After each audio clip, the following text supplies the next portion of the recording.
ఇప్పుడైన తాజా వార్త ఏడుపాయలలో ఇంకా జల దిగ్బంధంలోనే ఉంది. 51 రోజులుగా మంజీరా వరద ఉధృతి తగ్గడం లేదు. వనదుర్గ ఆనకట్ట నుండి 102.26 క్యూసెక్ల వరద నీరు దిగువకు విడుదల. ఏడుపాయలలో శరీ నవరాత్రి ఉత్సవాలు ఘనంగా జరుగుతున్నాయి. దుర్గాదేవి రూపంలో ఏడుపాయల దుర్గంను దర్శనమిస్తున్నారు.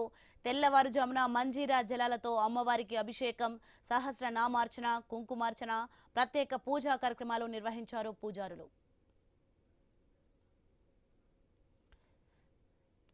రైట్ రైట్ ఇదే అంశానికి సంబంధించి మరింత సమాచారం మా ప్రతినిధి క్రాంతి ఫోన్ లైన్లో అందిస్తారు. క్రాంతి, ఏడుపాయల ఇంకా జల దిగ్బంధంలో ఉన్నట్లుగా చూస్తున్నాం. దీనికి సంబంధించి పూర్తి డీటెయిల్స్ ఏంటి? ఏడుపాయల వనదుర్గ మాత దాదాపుగా 50 రోజులు దాటుతుంది జల దిగ్బంధంలోకి వెళ్ళి. అమ్మవారి గర్భగుడిని ఈ 7 పాయలు కాస్త 2 పాయలుగా విడిపోయి మొత్తం కలిసిపోయి మొత్తం అమ్మవారి గర్భగుడిని ముంచేసాయి. గర్భగుడిని ముంచేయడమే కాక ఈ వరద ఉధృతికి ముఖమండపం ముందలున్న రేకుల షెడ్డు, లడ్డూల కౌంటర్లు ఇవన్నీ కూడా కొట్టుకొని పోయాయి. ఉధృతంగా ప్రవహిస్తోంది.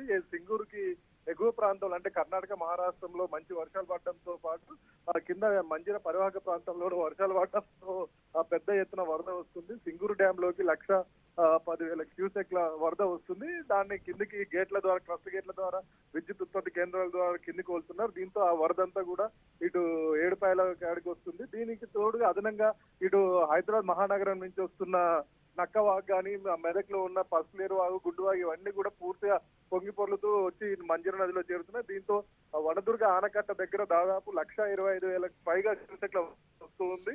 ఇదంతా కలిసి మొత్తం ఉధృతంగా ప్రవహిస్తోంది. దీంతో అమ్మవారి ఉత్సవ విగ్రహాన్ని రాజగోపురం దగ్గర పెట్టి పూజా కార్యక్రమాలు నడిపిస్తున్నారు.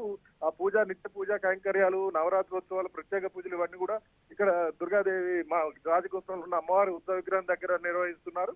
భక్తులు కానీ ఎవరు ఇతరులు అటు మంజీర పాయల్లోకి వెళ్లకుండా, నదిలోకి వెళ్లకుండా పోలీసులు బ్యారికేడ్లు ఏర్పాటు చేసి బందోబస్తులు ఏర్పాటు చేశారు. అందుకని అధికారులు ప్రజలు ఎవరు నది పరివాహక ప్రాంతంలో ఉన్న వాళ్ళు, పశువుల కాపర్లు కానీ, చేపలను పట్టే వాళ్ళు కానీ ఎవరు కూడా నదిలోకి వెళ్ళొద్దని హెచ్చరికలు జారీ చేశారు. Right, thanks for the information.